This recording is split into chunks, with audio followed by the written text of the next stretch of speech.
umiiyak si Efraim. Hindi ko alam, kaya yun ang pagsikapan natin. Kaya sabi ko sa iyo, lumaban ka, labanan mo yung nasa ano mo. Kasi nakikita ko yung huling upload ng video. Lumaban ka. Huwag kang papatalo. Huwag kang mapahinaan ng loob. Pwede natin yung itanong sa ano, sa kaibigang itim. Sa kaibigan mo, kung ano talaga nangyari.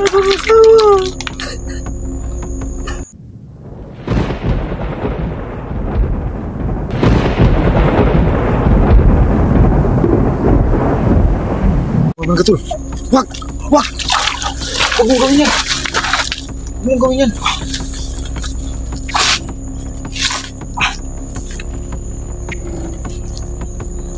Ba't ka na nagudol sa kanya kong ulo? Huwag! Lumaban ka! Kaya mo yan! Nagliwutol pala tayo dito sa mga tayo. Kailangan kong ano? Parang pinipigilan yung ano. Yan! Lumaban ka! Init ito!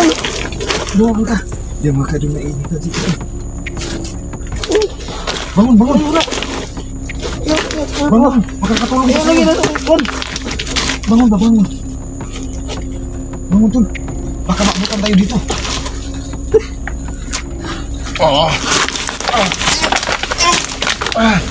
Lumaban ka! Init kayo! Kailangan mong lumaban! Init ito!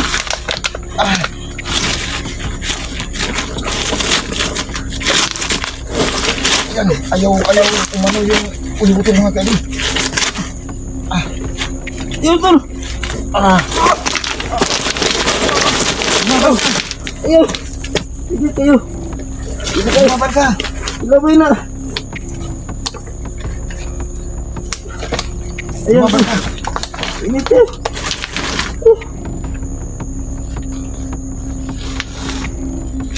Lumaban ka! Labanan mo! Makakatulong yan sa'yo! Tubig! Init kayo! Wag! Wag! Yan mga idol! Nainitan si Efraim! Umano yung hulibutin sa kanya. Lumaban ka, Tol! Alam ko, kaya mo yan! Kaya mo yan!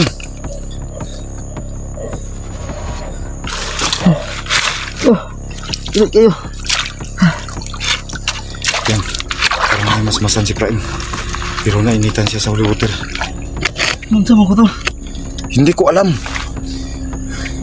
Ang alam ko lang, ilang araw na ako naghahanap sa'yo. Pero hindi ko makita.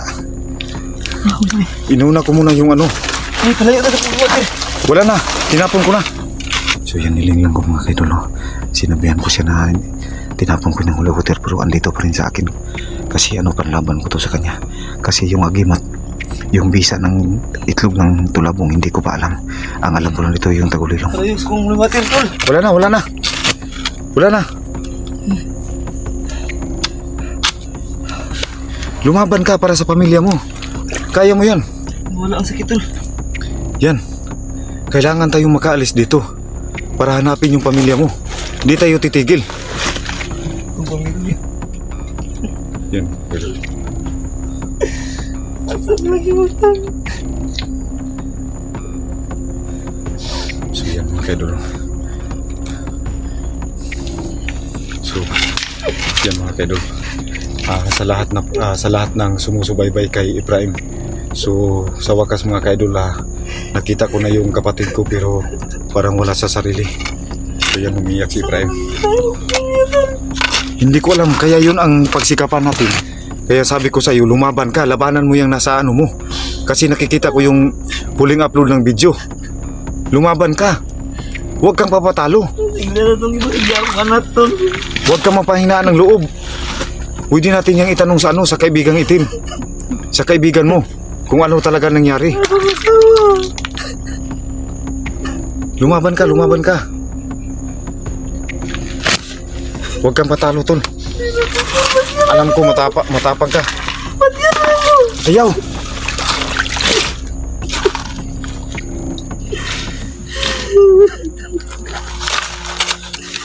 Ano yung ulo sa kong ginabuhi, Tol? Ayaw, pag-ingunan na, Tol.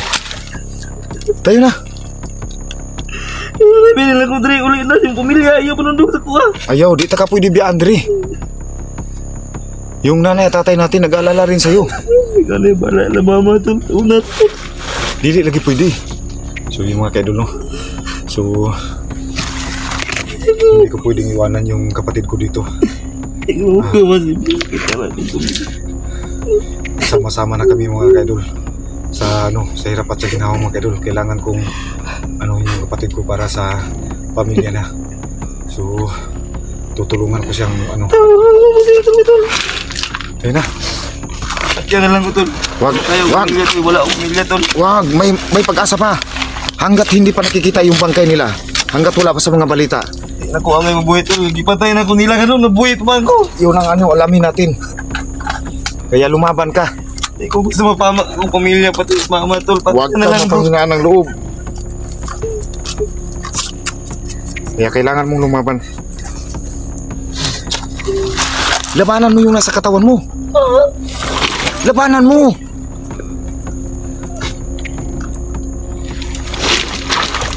Ayan mga kaidol, tingnan muna natin si Tay mga kaidol. Parang siya, parang sumasakit yung ulo niya.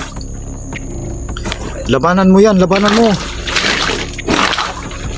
Alam ko kaya mo yan. Ilagay mo sa isip mo yung pamilya mo. Sige na.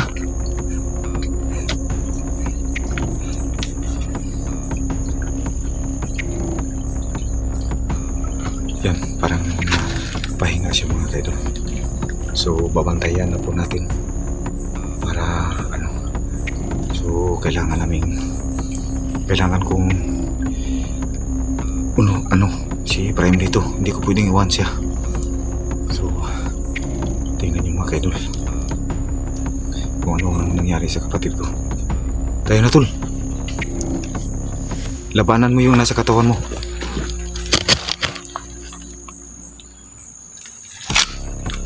Labanan mo yan.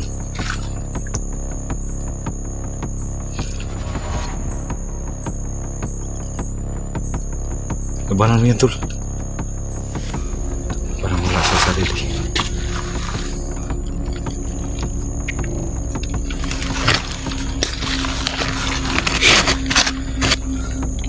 Hindi muna natin siya tanungin mo kasi mahirap na po.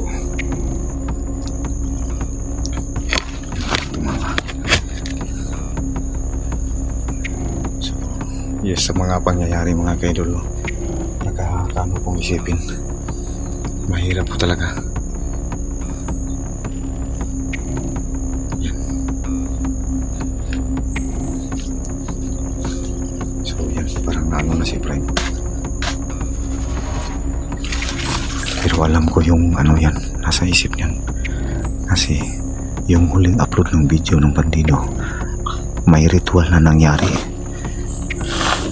Labanan mo! Labanan mo tol para sa pamilya mo. Yun lang masasabi ko sa'yo. Kasi wala akong pang dyan na talaga. Kasi hindi ko pa alam yung kapangyarihan ng itlog ng tagulilong. Kaya labanan mo yung sarili mo.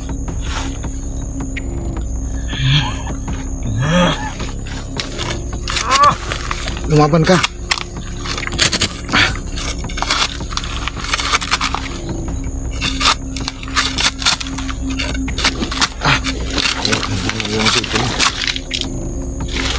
Labanan mo.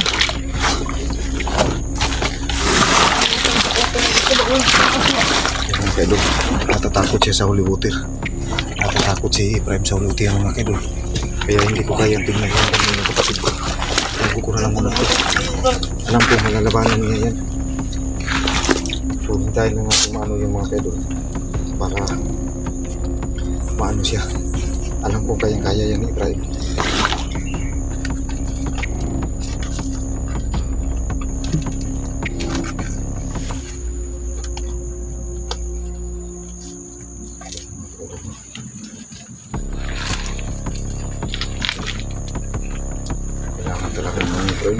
Labanan mo. Wag.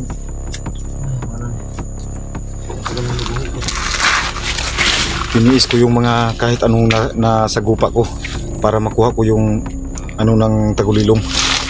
Yung Sa ano? Ako'y pulos na po itong hantol ng pagkasawa tol. Asawa na po. Wag. Huwag kang magsalita ng ganyan. Yan, umiiyak si Efraim mga kaidol, no? Yan mga kaidol.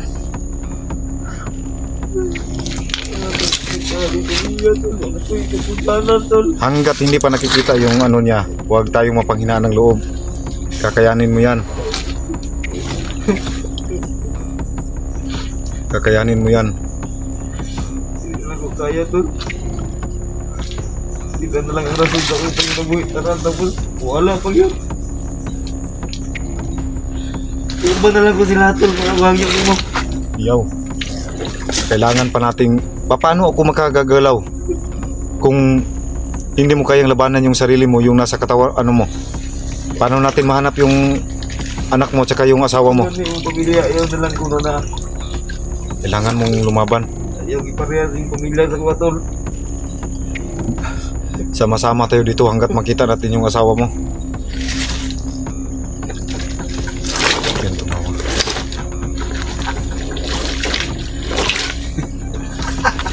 Yan, kaya kapitan mo.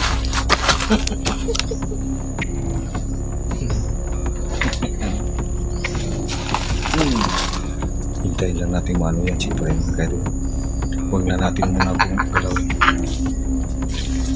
Parang saniba ng masamang ano, espiritu.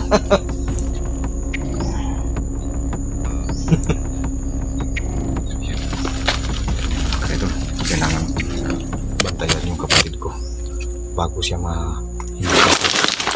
wag takot siya sa ulitin.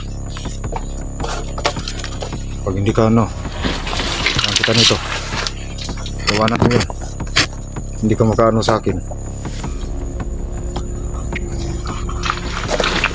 Yan, nakita mo ulo niya. Tawanan mo.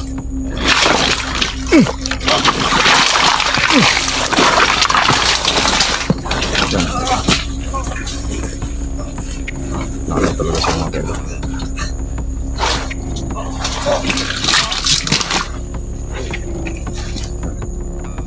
Yan, ano na naman, parang may mas masala naman sa uliuter. Kailangan hindi ko ito ihiwalay para makapagpahinga siya. Yan, umiiyak na naman mga kaidol. Tapos ano,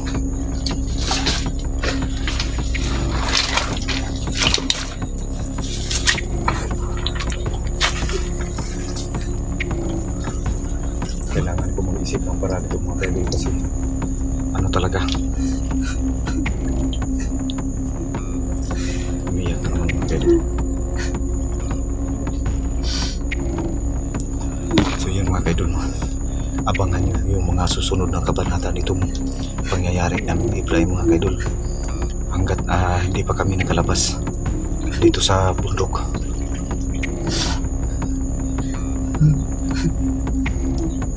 Yan, umiyak si Efraim. Naawa ko sa kapatid mga kaidol, pero kailangan niyang pagtibayan yung loob niya para sa kanyang pamilya. Alam ko kayang kakayanin niya ni Efraim.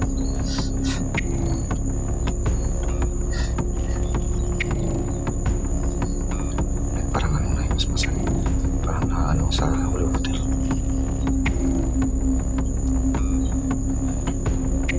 Yan, natahimik si Efraim.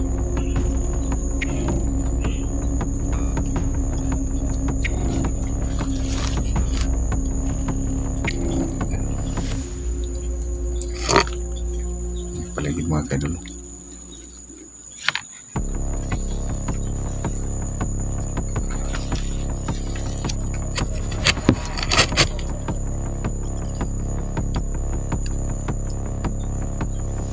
Yan, tahimik. Tul, kailangan natin umano tol. Yan mga kaidol, parang wala talaga si Efraim sa sarili. Biglang umayos yung pag-iisip niya, tapos tumatawa, tapos parang maging demonyo. Kaya hindi ko talaga siya pinaiwan dito. Dapat yan lang putulin ako gusto pahamak pamilya ni pati ko to. Dili lagi. Kailangan Kailangan naman ko tol, no, nabuhi pamangko di naman dapat tinani. yung nakita ko sa sa video na in-upload ng kalaban. Ni ritual ka. Paano ko'y pag-asa tol na? Ko'y demonyo sa sulod. Hindi, may paraan pa dyan. Hanapan natin yan ng paraan yan. Di na ni normal ang tao nga buhion. Ako kitag tao nga gibuhi. Di mo kinabuhi, tibo kinabuhi. Hanapan natin ng paraan yan. Ha? Hanapan natin yan. So yung mga Pahamak ng pamilya tol. yung tanda lang yan na pinatay na siya tapos binungay siya ulit. So yan mga kaidol, no? Di normal tol. Di normal yung buhion ng tao. Ay demonyo sa akong sulod. Di na ko kaya kontrolon tol. Mapatay tao tol. Di ko gusto tol.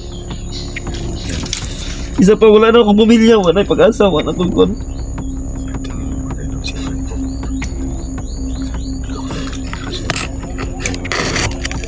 Abangan yung susunod na mga kabanata na i-upload kami sa video. Sana makahanap kami ng signal. Tutulungan ko si Efraim makapag-upload sa kanya kasi parang nawala siya sa sarili. Kailangan ko siyang damayan mga kaidol kasi pag ganito yung sitwasyon ni Efraim ay talagang napakahirap. Kaya Pag-iwala ko tol. Ayun na lang po dala tol. dalhin ko to si Efraim mga kaidol. So yan sa lahat ng sumusubaybay sa amin mga kaidol, no? Naging successful yung mission ko pero problema na naman to si Efraim kasi parang wala sa sarili Patay na tol. Pwede. sa nangyari sa kanyang pamilya kasi yung sabi niya pinatay na siya tapos binuhay siya ulit. So nakikita natin yung video na ini-upload niya mga kaidol, no? Na inano siya, may ritual na nangyari. So di tayo dapat magkumpiyansa mga kaidol kahit kapatid ko to. So yan mga kaidol, hanggang dito na lang po yung video muna namin mga kaidol para makatipid kami sa baterya. Yan, maraming salamat po sa inyo. Tingnan nyo si Efraim umiyak. So yan mga kaidol, thank you so much.